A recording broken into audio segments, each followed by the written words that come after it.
bisa apa namanya bisa masuk ke dalam gen atau DNA manusia ya, terus ikut di situ mungkin jadi ikut meregulasi ekspresi gen di manusia, termasuk diantaranya menjadi tumor atau kanker ya.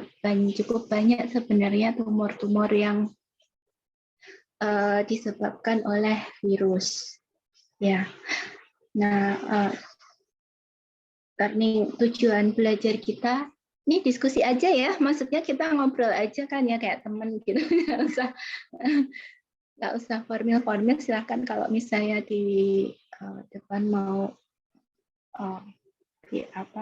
ngangkat apa mau tanya nggak apa-apa. Jadi kan untuk menjadi tumor tuh kan sel harus berubah ya.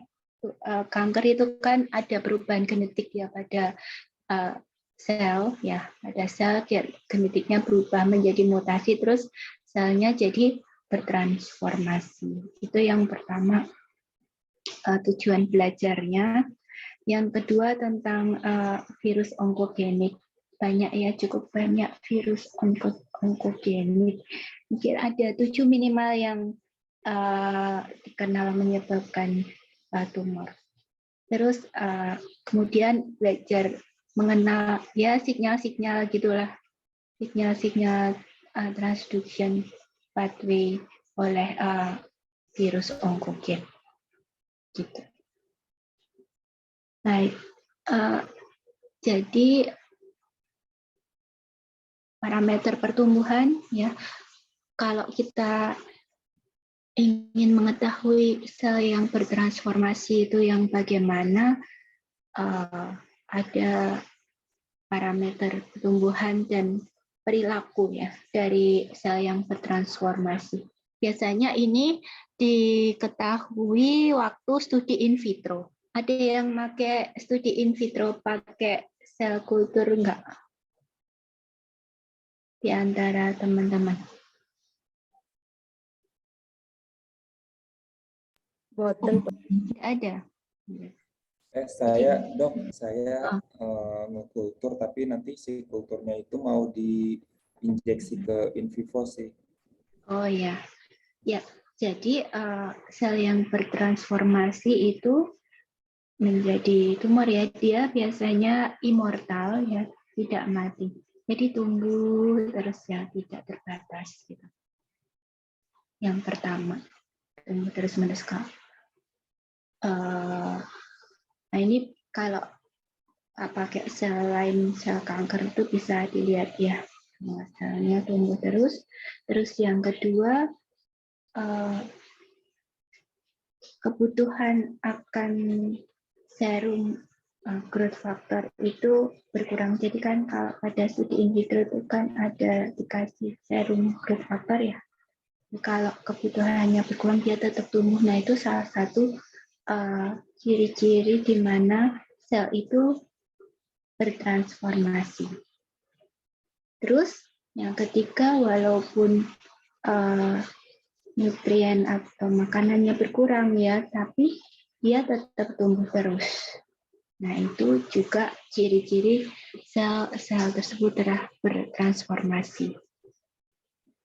Nah selanjutnya growth parameter selanjutnya, parameter pertumbuhan selanjutnya yaitu densitasnya padat ya, saturasi densitasnya sangat tinggi pertumbuhannya. Nah, terus selanjutnya biasanya kalau pada sel-sel yang normal, terutama yang sel epitel itu kan ada inhibisi ya antara satu sel, ada kontak ya antara satu sel dengan sel lain. Kalau kontak inhibisinya itu loss, hilang, nah si sel itu bisa tumbuh ya, terus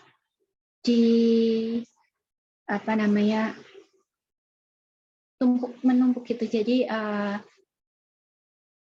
tumbuh terus menerus, tumpuk menumpuk, tapi loss of contact inhibition. Jadi enggak nempel, bisa tumpuk-tumpuk gitu. Growth over one another or normal cell. Terus selanjutnya biasanya sel itu nempel di ini ya, kalau lihat sel kultur itu selnya nempel di gelasnya itu ya, di gelasnya. Tapi kalau dia bisa tumbuh di soft agarnya, itu berarti pertanda dia selnya telah berubah ya, transform. Terus kemudian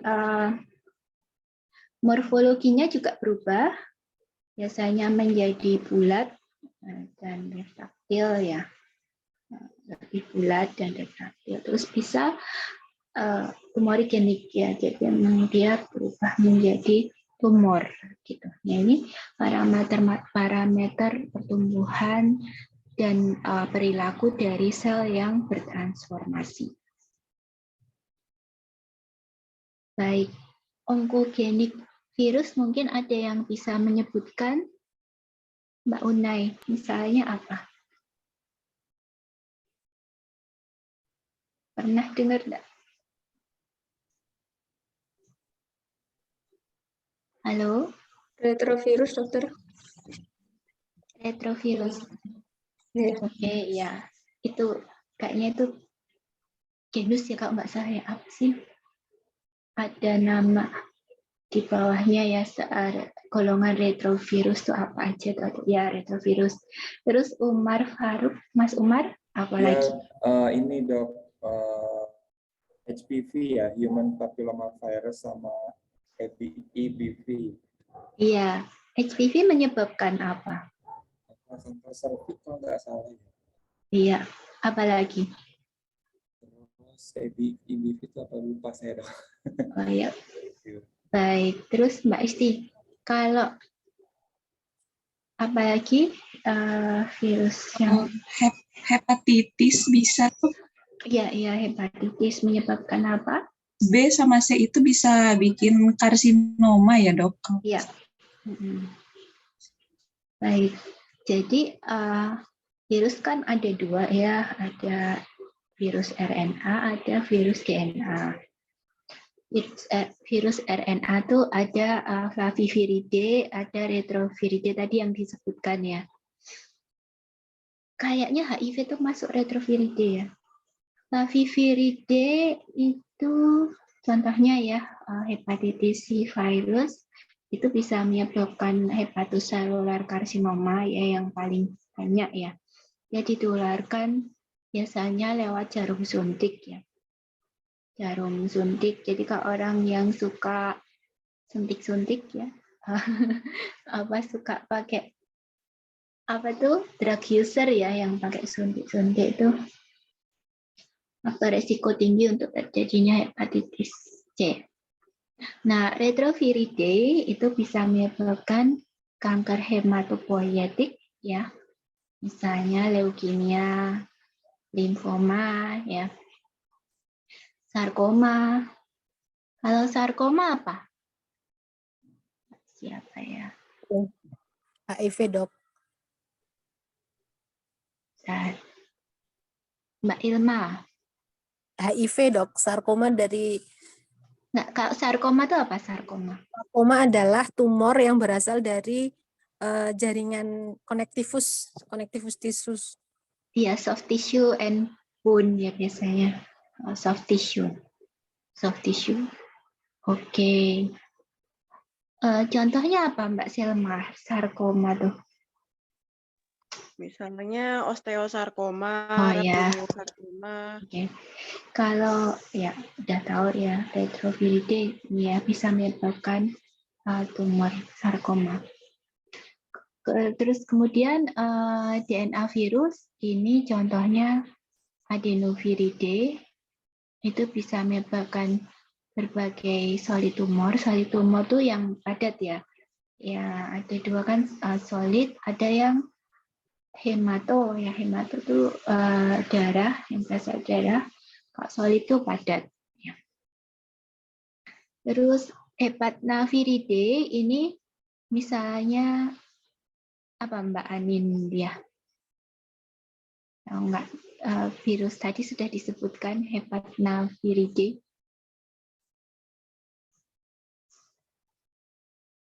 Jadi hepatitis B ya, hepatitis B itu kayaknya masuk hepatnaviridae, dia menyebabkan hepatocellular carcinoma juga.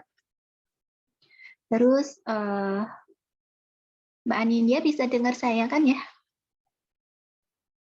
Halo. Oke. Ya, bisa dok. Oh ya. Terus ada herpes viridae, itu juga bisa menyebabkan limfoma, karsinoma, dan sarkoma. Kemudian papilloma viridae, tadi yang HPV ya, HPV ada beberapa jenis kan ya. Ada yang menyebabkan papilloma, ada yang menyebabkan karsinoma. Ada subtype tertentu yang menyebabkan tumor jinak, ada yang menyebabkan tumor ganas. Terus poliomyelitis itu menyebabkan tumor solid yang bervariasi ya, ada beberapa. Terus ada poxviridae, itu misalnya menyebabkan myxoma dan fibroma.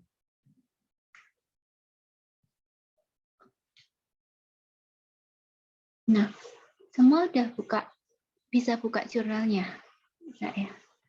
Nah, ini 7 virus yang paling terkenal menyebabkan kanker, antara lain yang pertama EBV. EBV ini kalau dulu saya belajar tuh kan yang menginfeksi cukup banyak orang ya, katanya kayak CMV gitu Pak ya. Nah, ini disebut kissing apa? Ada yang masih ingat kissing disease apa ya? Nah, itu kanker-kanker yang disebabkan EBV ini cukup banyak, antara lain limfoma Hodgkin ya, yang menyebabkan 40%. Limfoma Hodgkin, terus Burkitt limfoma, kemudian karsinoma juga bisa ya di Gaster. Terus nasopharyngeal karsinoma tipe 2 dan 3, Kaposi sarkoma, dan limfoma yang lain. Biasanya yang daerah yang terkena tuh di Asia Timur, Afrika Timur, dan regio di Amerika. Ya. Terus hepatitis B virus itu menyebabkan 53% dari HCC. Daerah yang terkena antara lain di Asia ya, di Indonesia juga cukup banyak ya. Cuma katanya kalau di Indonesia subtipenya berbeda dengan yang di Jepang misalnya. Jadi yang di Indonesia tuh lebih jinak ya dibandingkan yang di Jepang karena subtipenya B. Kayaknya kalau di Jepang tuh subtipe C ya. Kalau subtipe A itu biasanya transmisinya via seksual. Hepatitis B ini menular lewat ini ya, pertukaran cairan tubuh ya. Jadi kalau hepatitis C itu lebih ke hepatitis C itu lebih ke jarum suntik kayak ditransfusi. Kalau hepatitis B itu cairan tubuh. Kalau hepatitis C ini berdasarkan ini ya, itu 25% menyebabkan hepatocellular carcinoma dan juga non-Hodgkin B-cell lymphoma. Jadi limfoma juga bisa disebabkan oleh hepatitis C. Ini di regio di Asia, Amerika, dan Afrika Utara. Human papilloma virus ini ya menyebabkan lebih dari 95% karsinoma serviks, 70% karsinoma oropharyngeal ya, dan di area anogenital ini di Amerika Tengah, Selatan, Afrika Subsaharan, dan regio Asia. HTLV ini menyebabkan leukemia ya di Jepang, Australia, kemudian di Afrika, Amerika Selatan. Terus Kaposi sarkoma, ya, associated herpes virus ini menyebabkan Kaposi sarkoma ya, dan juga primary effusion lymphoma itu di regio Eropa dan Afrika Sub-Saharan. Kemudian ada juga Merkel cell polyomavirus, itu menyebabkan 80% Merkel cell carcinoma, daerahnya di Amerika Utara, Australia, dan Eropa. Jadi ada 7 virus ini yang cukup terkenal, antara lain yang sering diteliti di Indonesia, mungkin ya HPV, hepatitis B ya. Kalau HTLV itu kok saya jarang baca ya kan.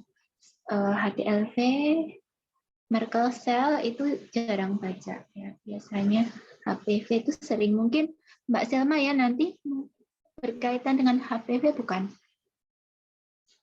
Pundi dok yang HTLV. HPV. Oh, NJ HPV dok. Heeh. Ya, HPV yang 16-18 ya paling sering ya dok. Iya, 16-18. Baik, jadi aktivasi transduksi sinyal seluler oleh ini ya, target dari produk onkogen virus yang mempengaruhi pathway signal transduction ya, aktivasi seluler transduksi sinyal ya, itu kan semua udah pada tahu kan ya, kayak PI3K, AKT, mTOR, signaling kayak gitu. Udah sering dengar ya? Tyrosine kinase.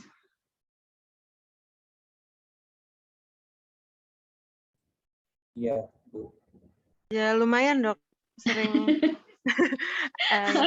Sering dengar ya. transduksi Kan iya, kan target-target terapi itu kayak gitu kan. Kalau misalnya belajar tentang signal transduction kan yang keluar ini kan biasanya PI3K, AKT, mTOR, MAPK signaling, not signaling gitu ya. Terus Win beta catenin signaling, NF-kappa B signaling gitu. Belajar apapun mesti yang keluar nih. Terapi pada kanker juga blocking-blockingnya di sini gitu. Kayak tyrosine kinase inhibitor itu ya blocking-blockingnya di sini. Gitu. Nah ini saya kopikan aja dari jurnalnya ya. Kalau beberapa virus itu mempengaruhi di jalur ini, PI3K, AKT, mTOR nih. Ada ini yang kuning ini virusnya ya, EBV LMP2A itu proteinnya dari EBV kan ada EBNA, LMP1, LMP2, mungkin ada LMP2A kayak gitu. Terus KSHV ini punyanya Kaposi sarkoma ya, proteinnya VGPCR kayak gitu. Yang ini menceritakan target-target di mana EBV, KSHV, HPV, HTLV, Wantax, KSHV K1 itu ya, KSHV ORF 45, MGP, Merkel cell polyomavirus ya, semua target. Mungkin ini ST itu proteinnya ya, protein T-nya.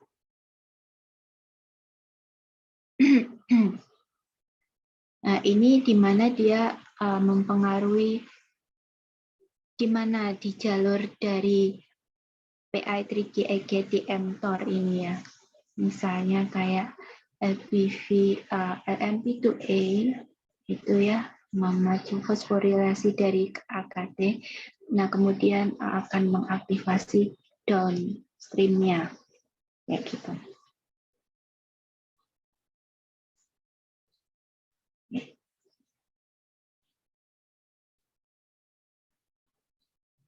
PI3K itu fosfatidil inositol ya, fosfatidil inositol trikinase ya. Terus HPV E5 ini juga mempengaruhi di sini ya, di 3 ya, PI3K, AKT, kemudian AKT ya, fosforilasi AKT ya. Kemudian KSHV ORF 45 itu di mTOR-nya. Sedangkan Merkel cell polio virus itu di 4EBP1 ya, menghambat 4EBP1. Nah, rapamisin itu target ya.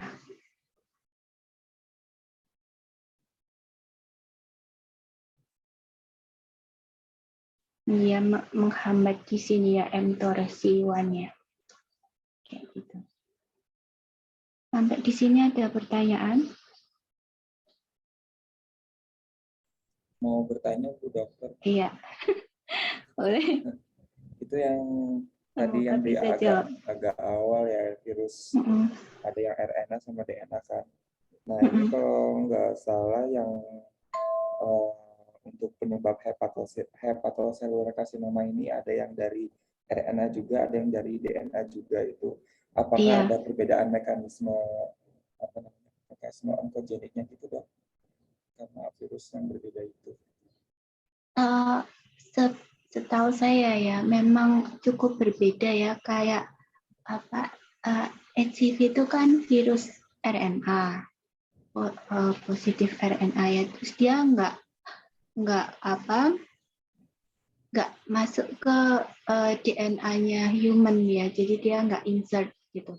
Jadi letaknya di luar nukleus dan di transkripsi di luar nukleus. Sedangkan dan proteinnya yang menyebabkan karsinogenesis juga berbeda. Sedangkan HBV hepatitis B itu dia karena virus DNA. Jadi dia bisa masuk ya, ada dua, kayak aku agak lupa ya. Ada banyak kok mekanisme dari hepatitis B itu. Ada yang sebagian bisa masuk ke dalam atau combine ke DNA human-nya. Jadi mungkin latensinya atau bagaimana ya, dia bisa merubah DNA dari manusia sehingga mempengaruhi jalur-jalur yang menyebabkan proliferasi sel seperti itu ya. Sepertinya berbeda antara virus DNA dan RNA. Setahu saya DNA memang bisa insert ke DNA manusia, kalau yang RNA enggak gitu. Tapi mungkin mempengaruhi tingkat ini menjadi onkogenesis atau enggak, mungkin banyak faktor ya, selain dia insert atau enggak ke dalam human genome kayak gitu. Mungkin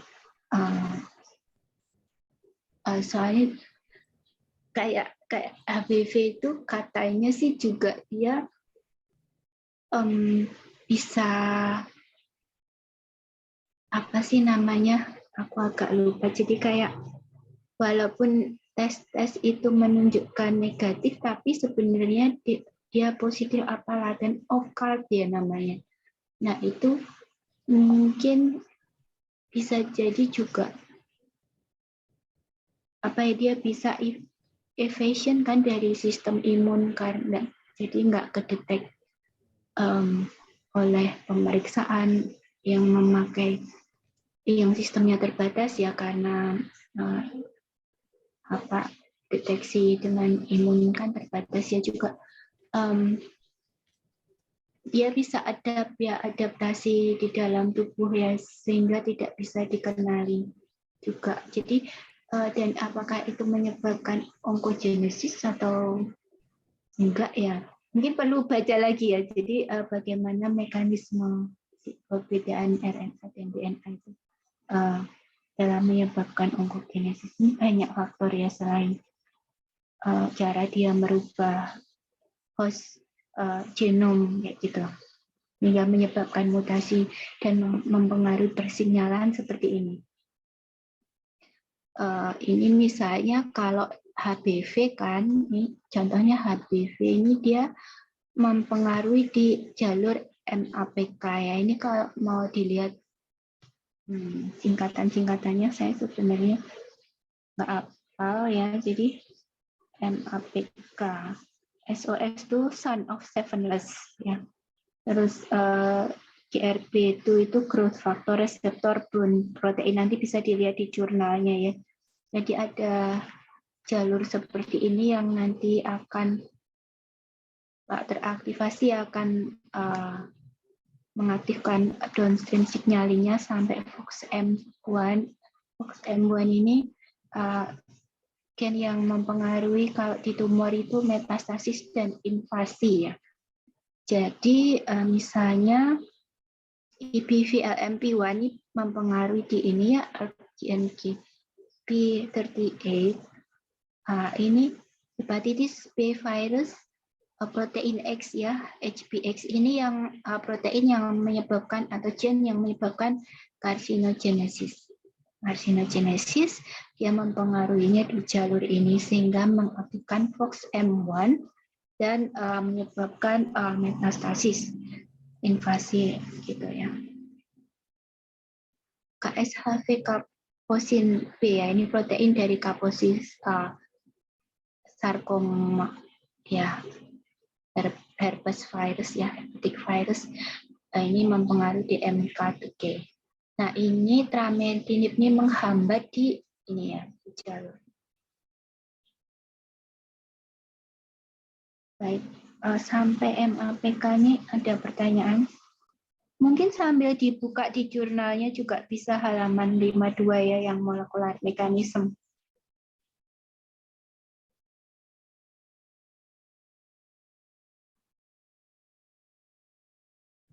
Pelan-pelan sambil dilihat ya. Saya juga melihat.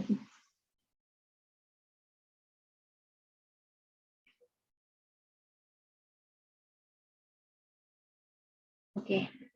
Ini ada pertanyaan sampai di sini.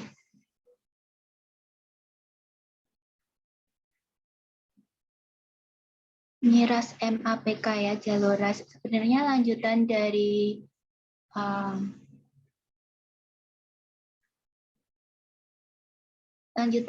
jalur yang tyrosine kinase ya, MAPK, kan ada yang yang ini ya, yang PI3K-EGD-mTOR, ada yang RAS MAPK ya. Pada intinya dia jalur untuk growth ya, pertumbuhan atau proliferasi sel.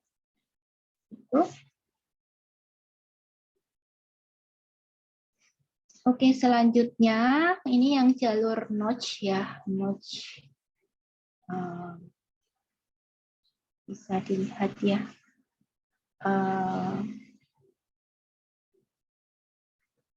Jalurnya Notch, kemudian dia ini ya ada mengaktifkan transkripsi ya di MAM-L1 mastermind like 1 ya. Pada intinya juga dia mengaktifasi proliferasi ya.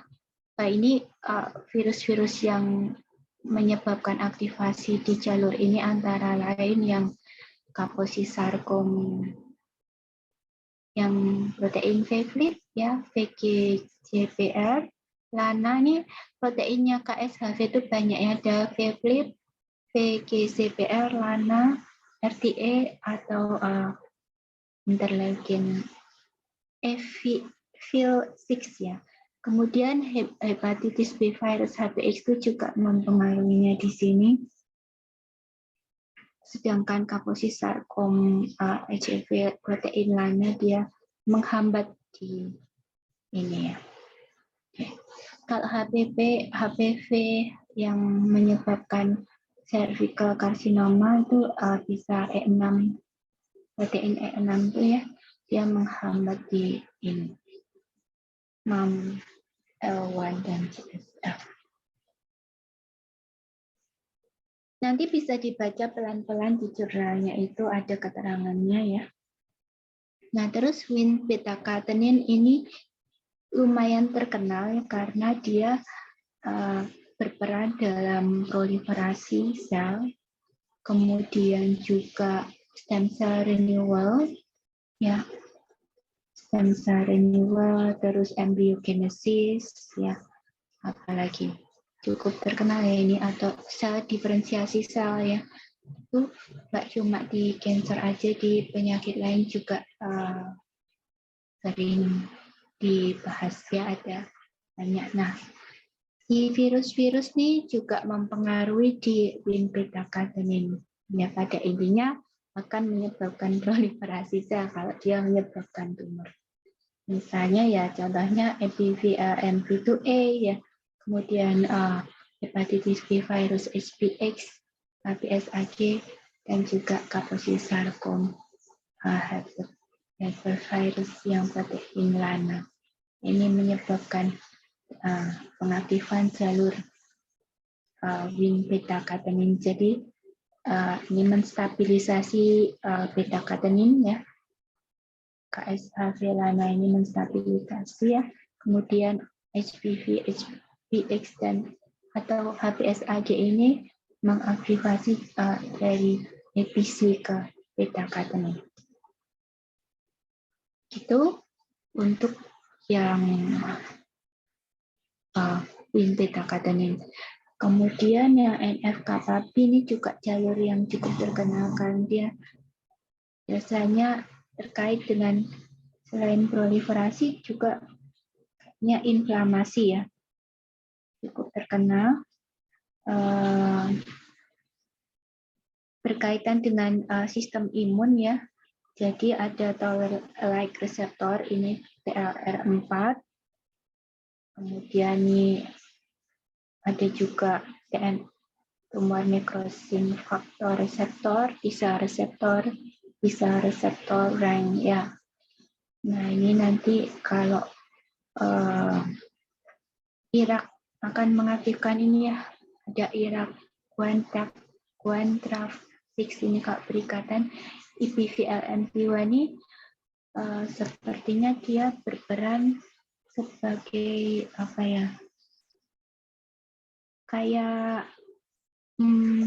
mimicking gitu ya kali ya, mimicking dari reseptor TNF, tumor necrosis faktor reseptor ini. Jadi dia bisa mengaktifkan upstream dari NF-kappa B ini, sehingga dia mengaktifkan NF-kappa B ya,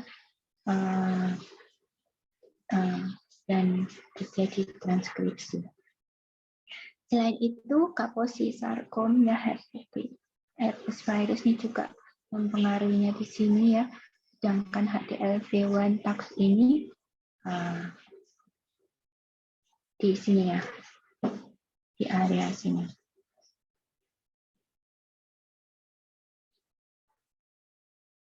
Fosforilase ya. Nah, ini fosforilase. Baik. Sampai sini ada pertanyaan?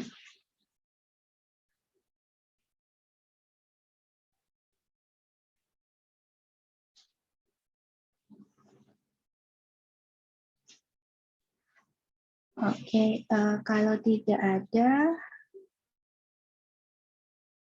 kita lanjut ke virus itu ya, mendisrupsi siklosel ya.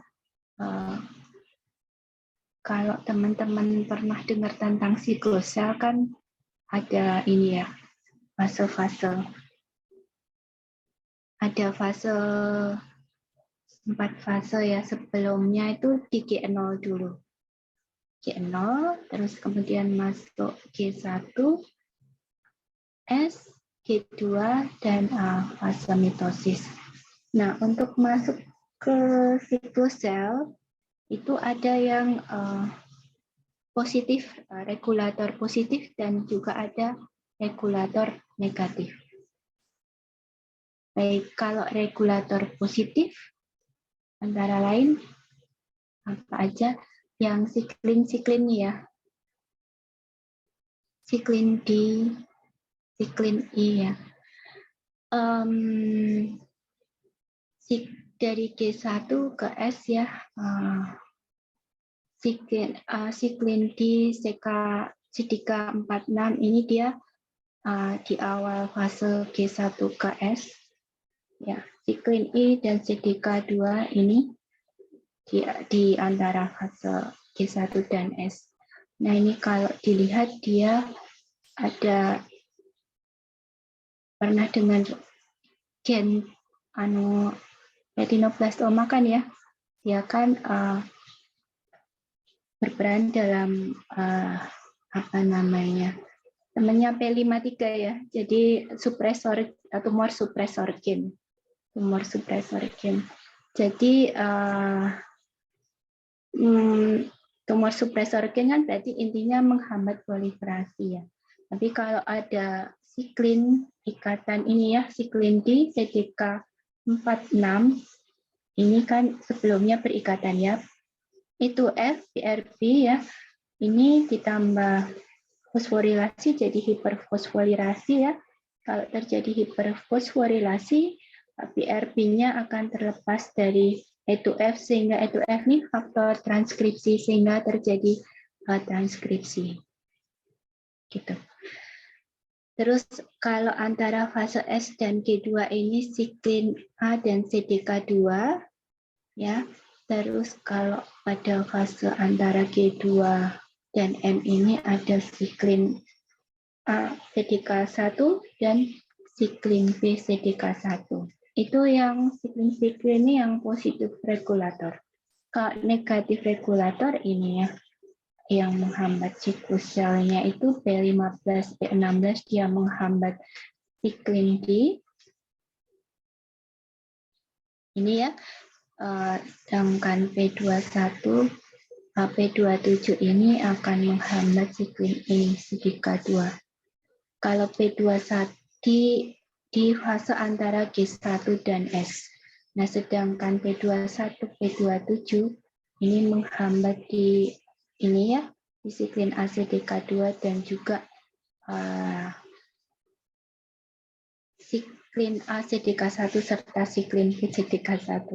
Gitu. Nah, ya virus-virus tuh secara teori ya dia akan menghambat di sini ya siklus sel. Virus tuh bisa menghambat, bisa juga memacu dari siklus sel, tergantung jenis virusnya. Kalau virus Kak dilihat di sini cukup kompleks ya, cukup kompleks. Jadi ini gambaran regulasi virus dari G0, G1 transition ya. Misalnya virus-virus yang meregulasi G0, G1 transition itu bisa ditunjukkan di sini. Nah, misalnya coronavirus ya, kemudian IAV itu influenza virus ya, influenza virus, coronavirus, SARS nih ya, kemudian apalagi EPV, dia menginduksi G0, G1 arrest ya. Kalau P16 kan memang dia ini ya negatif regulator dari siklus sel. Terus kalau myxoma virus dan HBx-nya punyanya HBV, hepatitis B virus itu dia menginduksi ya G0 ke G1. Gitu. Cukup kompleks. Misalkan bisa dilihat lagi contoh-contoh yang lain ini ya, SARS-CoV, kemudian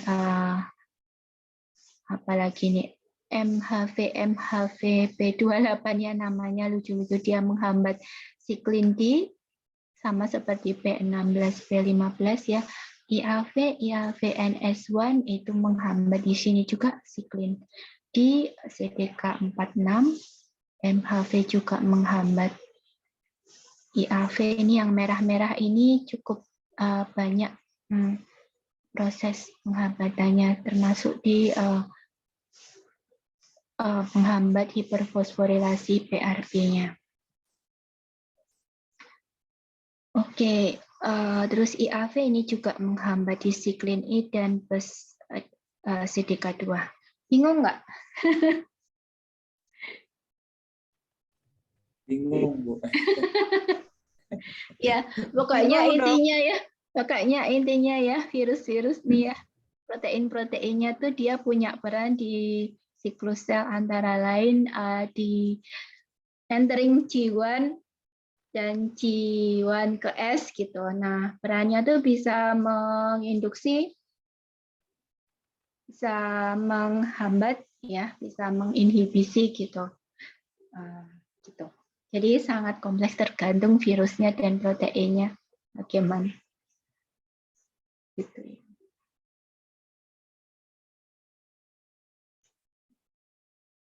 Baik, terus selain dari G1 ke S juga ada virus-virus yang punya peran yang dia memacu menginduksi antara G2 dan M. Antara lain misalnya ini ya HTLV1, TAX, protein TAX, dan EBV-EPNA 3C ini ya dia menginduksi siklus sel dari G2 ke M. Nah, terus apalagi ini HIV yang lain ini menghambat ya. GC virus apa ini? HPV1E4, HIV1PR ini menghambat di siklin BCDK1. Ya, pada intinya selain di siklus sel antara G1S, G2 ke M tuh virus-virus punya peran di masing-masing. Ya, memang penelitian itu sangat banyak ya. Kalau Selma tuh apa ya penelitiannya di HPV ya? Kenapa, Dok? Kalau penelitiannya di HPV tentang apa? Yang di cervical cancer. Kalau saya akhirnya ini, Dok, ambil volatile organic compound-nya, terus didetek kayak pakai genus gitu, Dok, untuk screening. Jadi mau bandingin sama pap smear. Oh, Lebih genus ke pakai screening ini ya, tools gitu. pakai apa? Hembusan nafas gitu ya? Kalau ini dari urin kebetulan, Dok. Oh, urin. Ya. Iya. Tapi di detek gennya apa dicari apa yang dari urin? Pakai AI gitu, Dok. Artificial intelligence-nya nanti kayak sensor-sensor. Jadi kayak mirip genus gitu. Jadi Oh, detect gitu. sensor Oh, zat-zat lucu ya. volatile-nya. Iya, Dok. Ya. Baik. Tadi kan sudah dibahas ya tentang sel yang onkogenik itu kan harus selnya transformasi dulu. Nah, kalau setelah transformasi, selain itu juga harus supaya jadi kanker kan harus grow, tumbuh, dan dia survive ya. Nah, untuk grow dan survive itu kan ada faktor-faktor yang mempengaruhi. Nah, antara lain ada integrasi ya dengan faktor-faktor atau sinyal mitogenik dan growth promoting signal. Jadi kan masuk ke mitosis ya. Jadi ada dia harus bisa masuk ke mitogenik dan growth promoting signal supaya bisa tumbuh dan mungkin membelah diri ya untuk tumbuh terus-menerus. Terus kemudian ada mekanisme yang mengizinkan si transform cell itu jadi survive, jadi hidup. Gitu.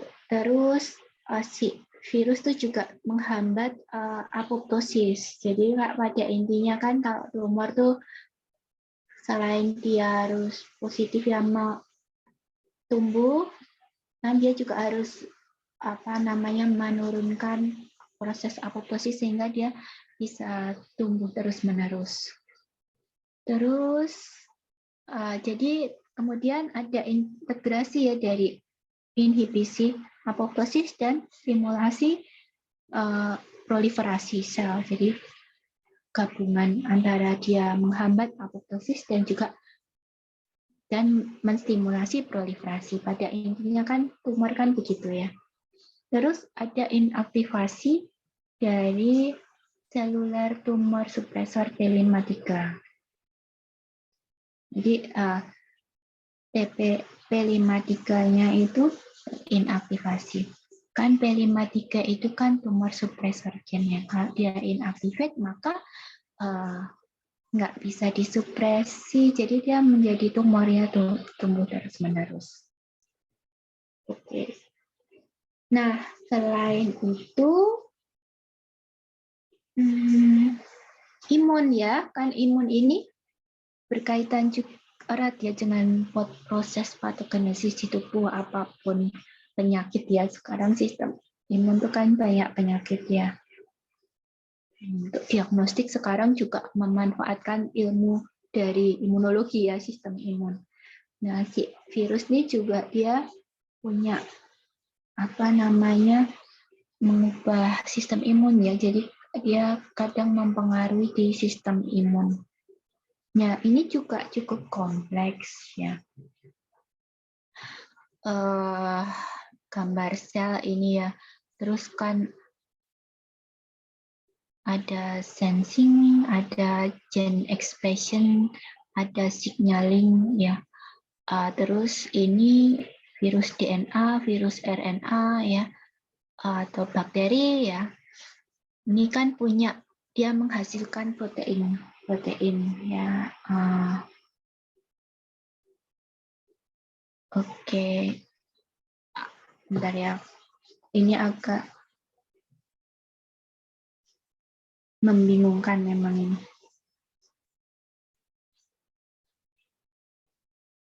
Ada yang buka jurnalnya bisa? Yang tadi ya jurnalnya ini tentang ini, jadi yang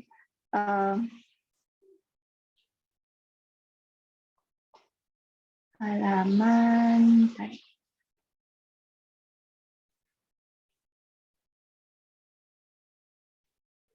Halaman 56 tuh.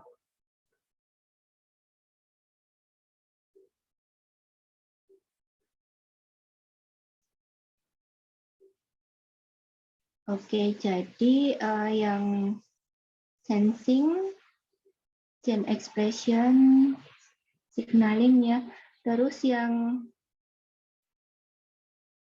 kalau dilihat lagi itu yang biru ini ya, dia virus DNA, struktur RNA dan DNA yang bisa dideteksi oleh PARP ya, pattern recognition receptor ya, PRR ya, blue ellipse ini. Sedangkan yang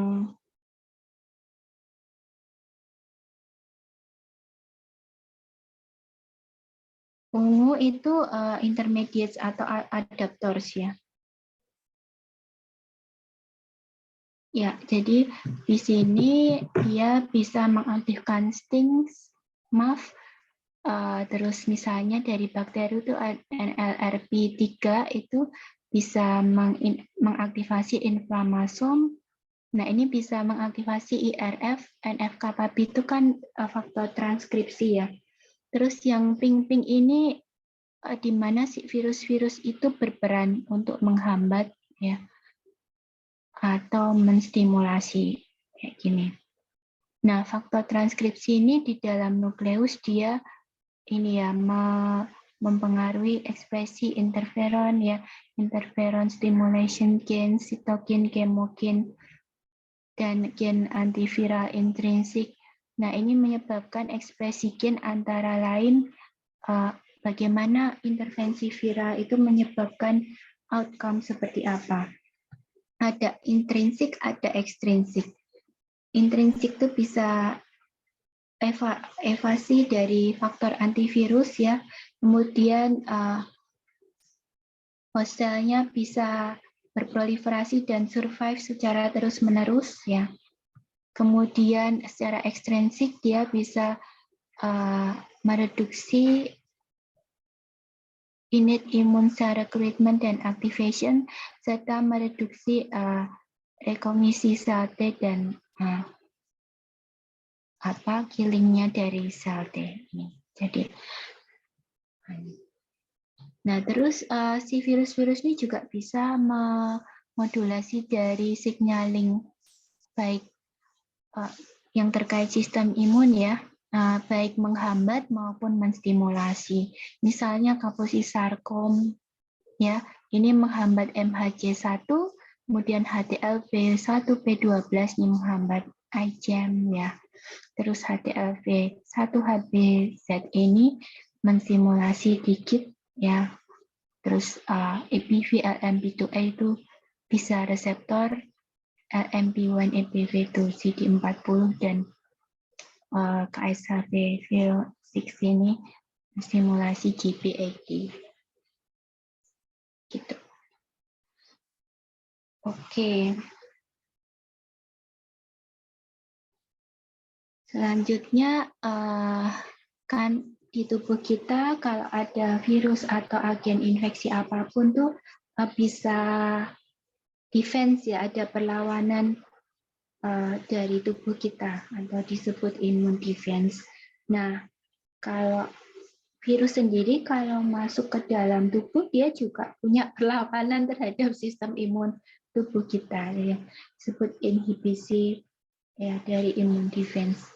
Nah, yang pertama karena bisa jadi karena si virus itu mengandung protein, sequence protein yang menghambat presentasi epitop F1 oleh MHC kelas 1 ya. Terus misalnya virusitokin ya, misal VIL6 itu memblok aksi dari interferon dengan menghambat fosforilasi substrat interferon reseptor seperti STAT2 ya. Kemudian VEGF protein misalnya protein VEGF itu menghambat killing dari NK cells. Ya mungkin teman-teman sudah belajar imunologi ya, dibanding saya mungkin lebih menguasai.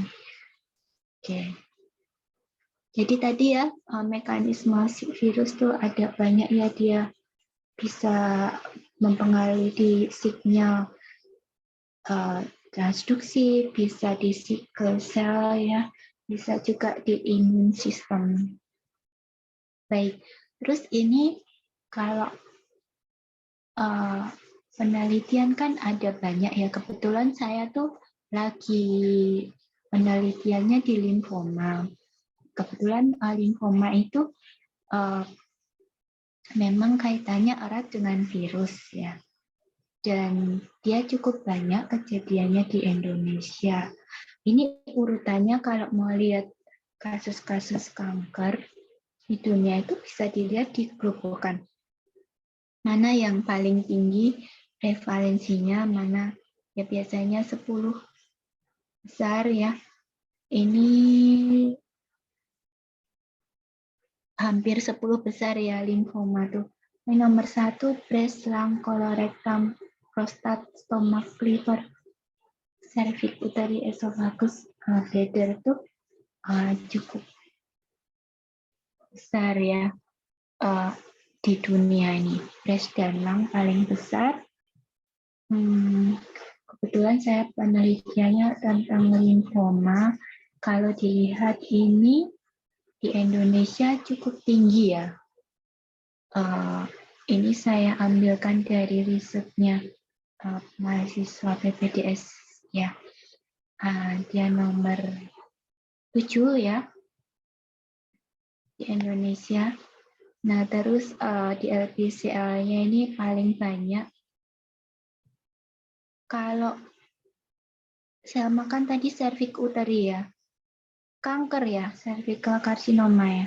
Enggak, Dok. Oh ya. Cukup besar ya, masih besar di Indonesia ya. Nomor 2. Mungkin yang lain ada yang penelitiannya tentang tumor enggak?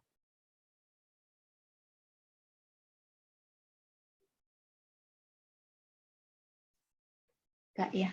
Oke, ini saya ambil di sini. Nah, terus yang menyebabkan limfoma itu ada 3 ya yang cukup besar. Misalnya Helicobacter pylori, Epstein-Barr, dan hepatitis C virus.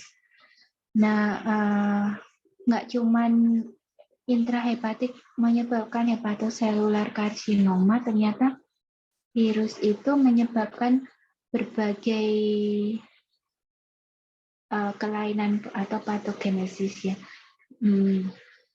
Seperti hepatitis C ini. Nggak tahu ya, kok banyak banget, aku heran deh sama virus-virus ini bisa nyebabin mekanisme autoimun, terus efek proliferasi di antaranya tumor ya, non-Hodgkin lymphoma, terus inflamasi ya. Di inflamasi itu dia bisa menyebabkan diabetes mellitus, fatigue, depresi, cognitive function damage. Terus mekanisme lain seperti porfiria cutanea tarda. Ya ini kemarin saya penelitiannya baru pakai IHC ya, karena kan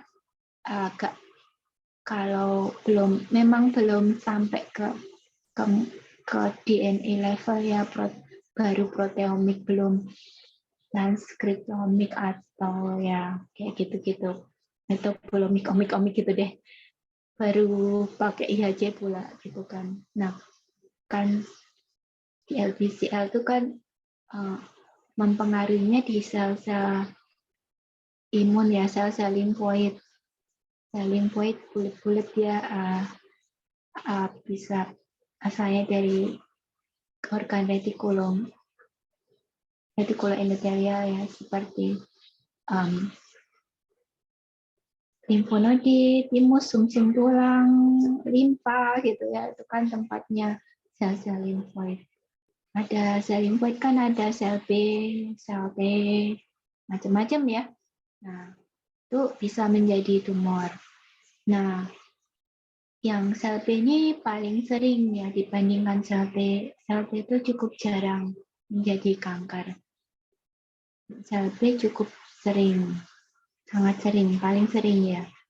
Mungkin karena memang dia kalau dilihat proses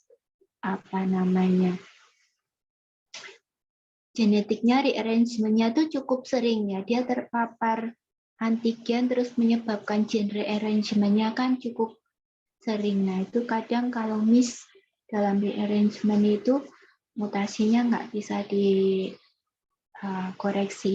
jadi bisa menyebabkan tumor ya dari sel-sel limfoid itu. Nah ukurannya kalau namanya diffuse large B-cell, jadi ukurannya besar, variannya juga banyak. Maaf saya cerita ini karena memang sementara ini riset saya di sini gitu. Jadi yang bisa saya terangkan representatifnya di sini. Terus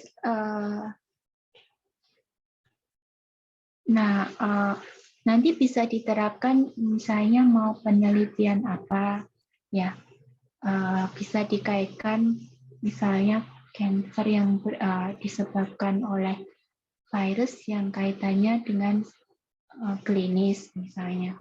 Tapi tadi kayak Selma tuh dia pakai AI gitu-gitu ya. Iya, Dok. Iya, nggak bisa bayanginnya aku. Terus ya biasanya aku mainnya masih di klinikopatologi ya, sama proteomik gitu. Belum mulai AI. Terus ya dikaitkan dengan IPI, International Prognostic Index, itu bagaimana gambaran si pasiennya ya, ke depannya seperti apa, apakah membaik, sembuh, survivalnya bagaimana. Nah ini contoh kalau IP yang digunakan untuk kasus-kasus limfoma ya. Ada umur ya, ada LDH, laktat dehidrogenase, kemudian stage-nya bagaimana, extranuclear disease-nya ada enggak, terus performance statusnya ada atau tidak, kayak gitu. Mungkin nanti kalau ada yang belum dapat penelitian.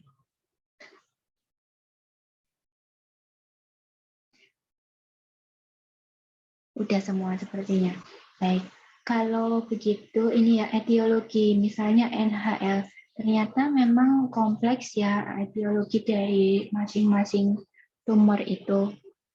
Tidak cuma infectious agent aja ya.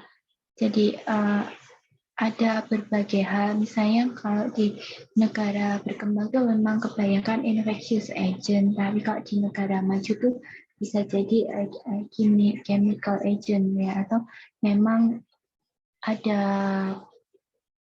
apa namanya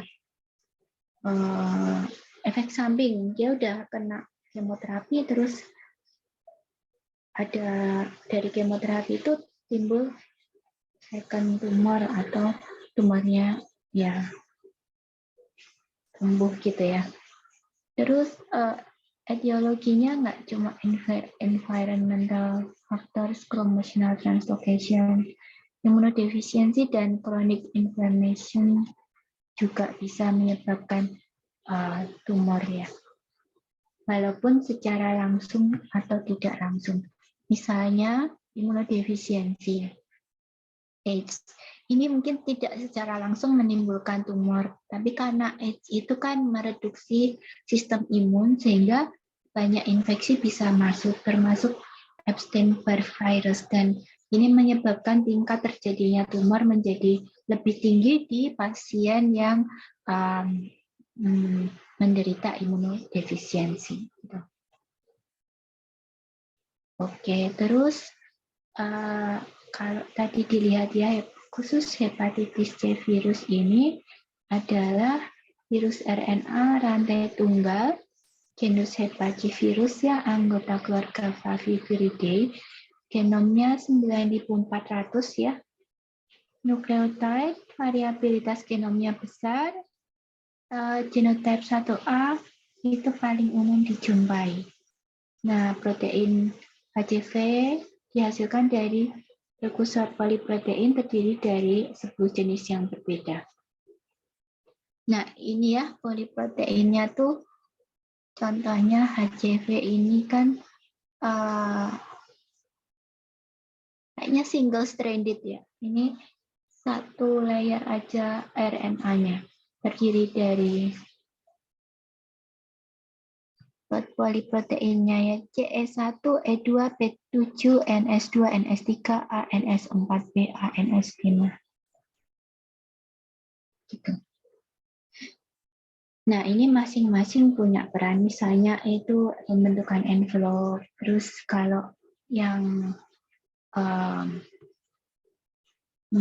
mungkin yang terkait dengan proliferasi NS3 gitu ya.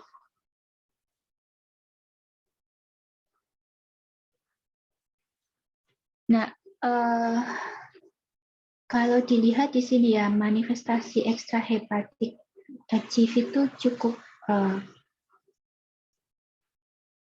banyak ya. Kalau dilihat nih, selain di hepar tuh, manifestasi ekstrahepatiknya cukup banyak. Misalnya di sistem hematopoietik yang menyebabkan limfoma tadi yang saya teliti. Terus di kulit dia menyebabkan leukocitoclastic vasculitis, porfiria cutanea trada, lichen planus. Kalau di ginjal dia menyebabkan membranoproliferatif glomerulonefritis, membranous nephropathy, renal impairment. Kalau di sistem imun dia menyebabkan autoimmune antibody, rheumatoid factor, antinuklear, antitiroid, antikardiolipin, dan seterusnya. Di tiroid ya, di endokrin, eksokrin, kelenjar endokrin, eksokrin, di muskuloskeletal bisa menyebabkan artralgia ya. Terus neurological neuropsychiatric disorder ya, hectic depresi, impaired cognitive function. Terus kardiovaskular dia menyebabkan accelerated atherosclerosis dan seterusnya. Nah, cukup kompleks ya. Nanti tapi kalau S2 belajarnya kan berdasar research-nya aja ya. Jadi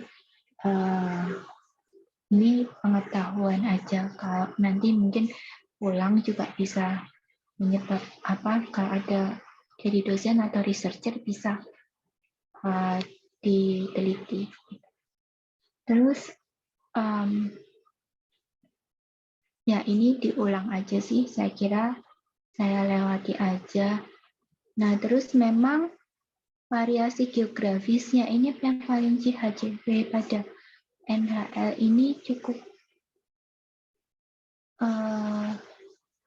yang paling banyak ini Di Eropa cukup banyak ya, 762, di Italia juga banyak. Kalau di UK bisa 0, di Kanada juga rendah. Jadi kalau bisa dilihat di sini variasi geografis prevalensi HCV pada pasien NHL. Nah, ini kaitannya mekanisme limfomagenesis yang terkait HCV. Ada 4 nih ya. Ada chronic antigen stimulation, jadi memang antigen dari HCV itu berikatan dengan immunoglobulin surface dari sel B ya. Yang pertama. Terus yang kedua ada high affinity binding ya antara protein HCV-E2 dengan CD81 ini ya. HCV-E2 nah ini menyebabkan aktivasi dan proliferasi sel B, aktivasi sel D dan overexpression dari protein BCL2 anti-apoptosis. Ini yang kedua. Terus infeksi langsung dari sel hepatitis C ya ke sel B, infeksi langsung ya. Kemudian ada hit and run mutation, hit and run transforming events. Jadi ada mutator phenotype, mutation di proto-oncogen dan juga tumor suppressor gen. Ini ada double strand break di sini. Karakteristik DLBCL dengan HCV positif memang diketahui limfoma yang terkait HCV itu paling banyak merupakan subtipe histologi sel B yang low grade MZL, DLBCL juga follicular lymphoma. Terus DLBCL dengan HCV positif menunjukkan gambaran klinis dan luaran yang spesifik seperti usianya lebih tua, keterlibatan limpa dan ekstranoda lebih sering, LDH yang meningkat, terus skor IP yang tinggi, jadi lebih buruk ya sepertinya. Nah, secara klinis, gambaran klinis ya pada DLBCL yang berasosiasi dengan hepatitis C, ini kaitannya dengan ada yang beda ya, mungkin ada kadang tuh penelitian ada kontra hasil gitu, hasilnya berbeda-beda di satu tempat dengan tempat yang lain. Ini clinical features cukup various ya, yang kaitannya dengan usia ini cukup bervariasi. Kemudian dengan IP ya yang high atau cukup bervariasi juga ya. Dan high LDL, DLJ, tapi secara umum memang DLBCL dengan HCV positif itu menunjukkan seperti gambarannya lebih tidak baik gitu. Baik, saya kira di sini mungkin dari adik-adik kita lanjut diskusi aja. Ada pertanyaan? Mohon izin bertanya dan diskusi nih, Dok. Iya. Misalnya kayak Burkitt limfoma itu yang saya baca kan dia kasusnya ada yang endemik dan yang sporadik. Yang endemik itu di Afrika. Iya. Itu kira-kira atau yang pernah dokter ketahui itu karena virusnya di sana kan Afrika itu bisa juga endemis malaria sih, Dok. Apa karena faktor dari virusnya atau inflamasi atau dari faktor genetisnya, Dok, yang mempengaruhi kejadian kok bisa cancer itu dikatakan endemis gitu di suatu tempat.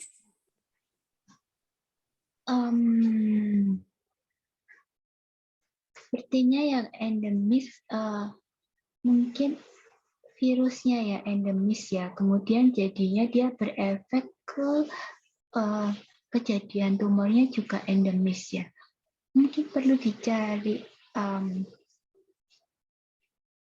apa itu definisi endemis ya. Memang ya seperti SARS-CoV ini ya, setelah epidemi dia jadi endemis ya. Memang masih ada di situ dan cukup banyak gitu. Tapi kalau sporadik kan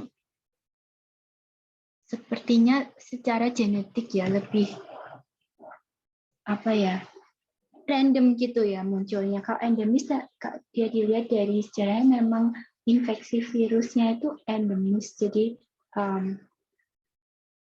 memang di situ cukup banyak ya. Jadi dari infeksi virus ini bisa kejadian limfomanya juga jadinya banyak gitu, Burkitt limfomanya. Begitu. Sepertinya mungkin dari teman-teman ada pendapat.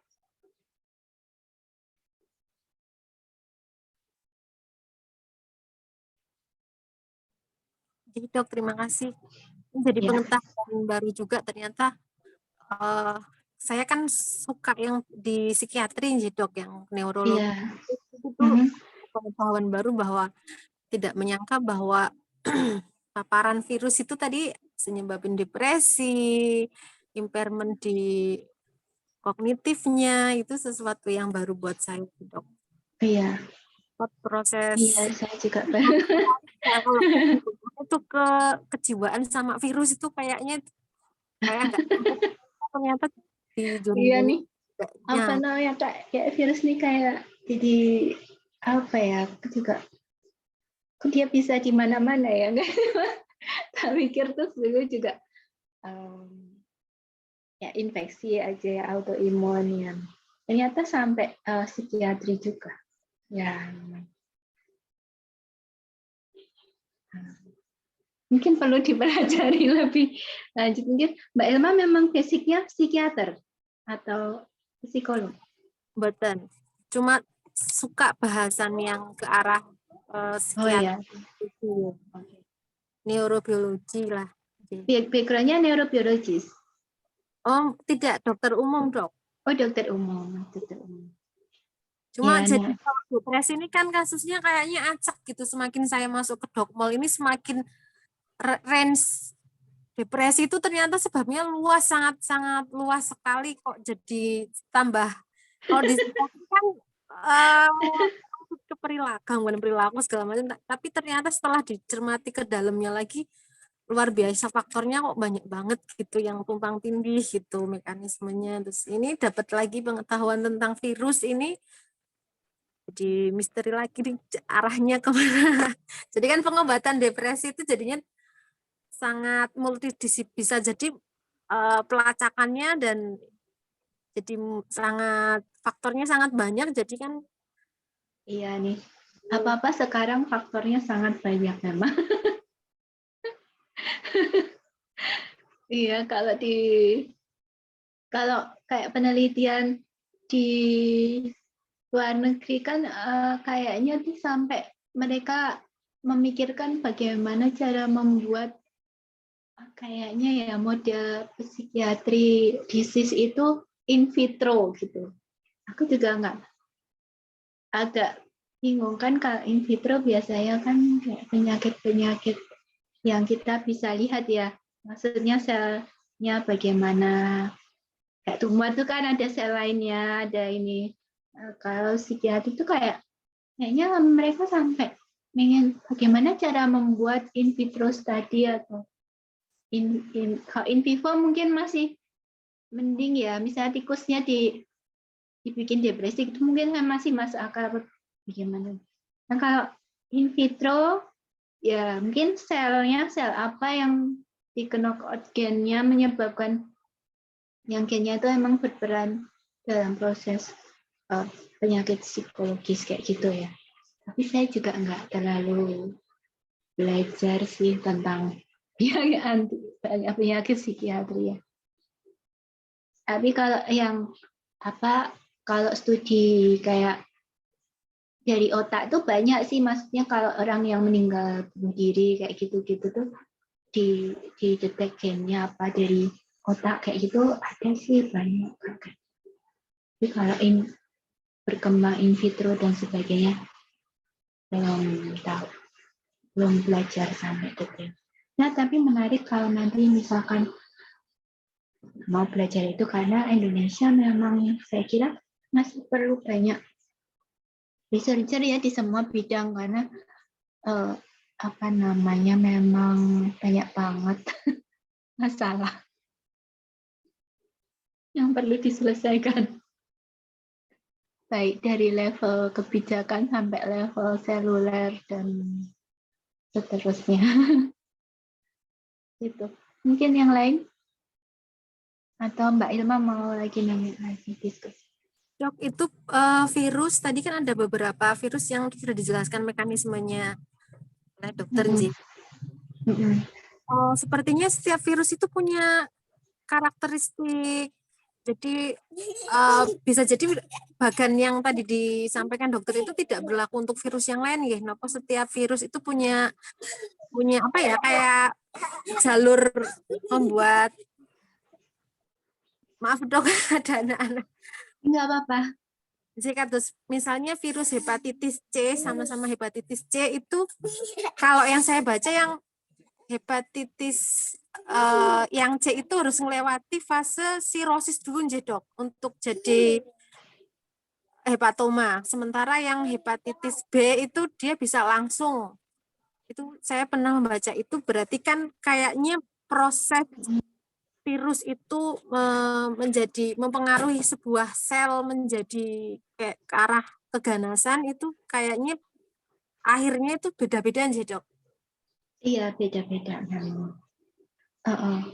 Hepatitis C sepertinya memang biasanya melewati sirosis dulu ya. Ya mungkin dia pengaruhnya ke gennya, jalurnya, aktivasinya berbeda ya. Jadi inflamasi dulu, sirosis kan ada fibrosis itu kan inflamasi ya, terus kemudian jadi onkogenesis gitu. Jadi dari inflamasi itu menjadi proses tumorigenesis. Kalau HPV bisa dua ya, bisa langsung, bisa lewat sirosis. Ya prosesnya sepertinya berbeda ya, berbeda tergantung bisa ya mempengaruhi di jalur mana ya. Kalau dia memang langsung mempengaruhi di gen yang menyebabkan onkogenesis ya, jadi dia langsung onkogenesis nggak lewat proses inflamasi dulu. Gitu. Oke. Gitu. Gitu. Oke, sami-sami. Mungkin yang lain lagi? Bentar ada telepon ya, sebentar.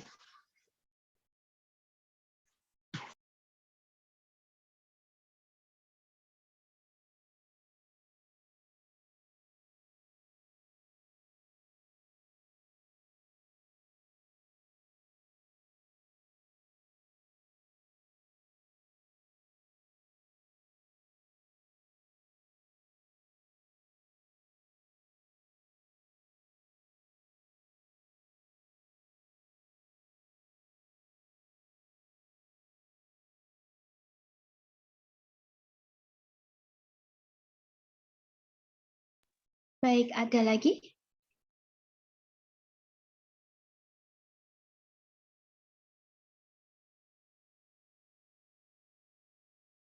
Mas Umar?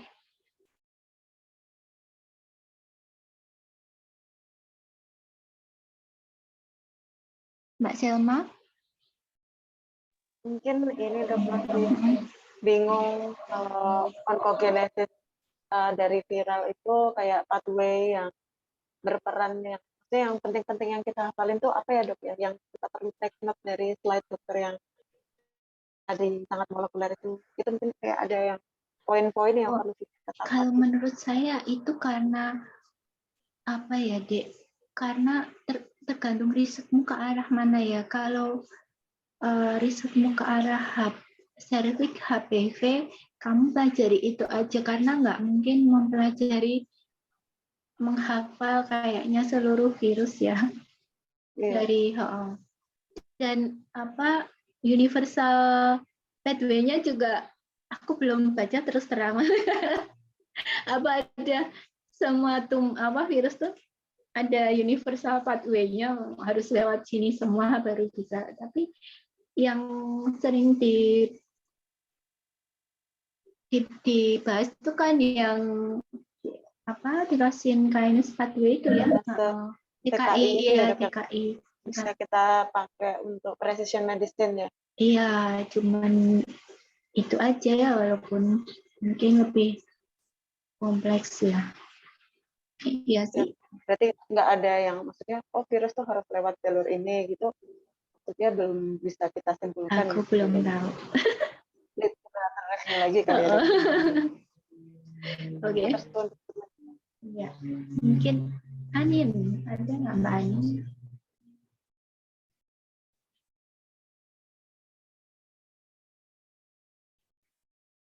Baik. Dewi nggak ada ya. Kalau nggak ada, nggak apa-apa kita akhiri sekarang. Atau masih ada yang? Silahkan dong. Oh ya, baik. Nanti kalau ada pertanyaan boleh apa-apa telepon aja ya. Telepon aja. Tuh, ini dari jurnal itu kok. Baik. Kalau tidak ada, saya akhiri ya. Terima kasih atas partisipasinya. Selamat pagi dan selamat beraktivitas. Assalamualaikum warahmatullahi wabarakatuh. Waalaikumsalam warahmatullahi wabarakatuh. Terima kasih.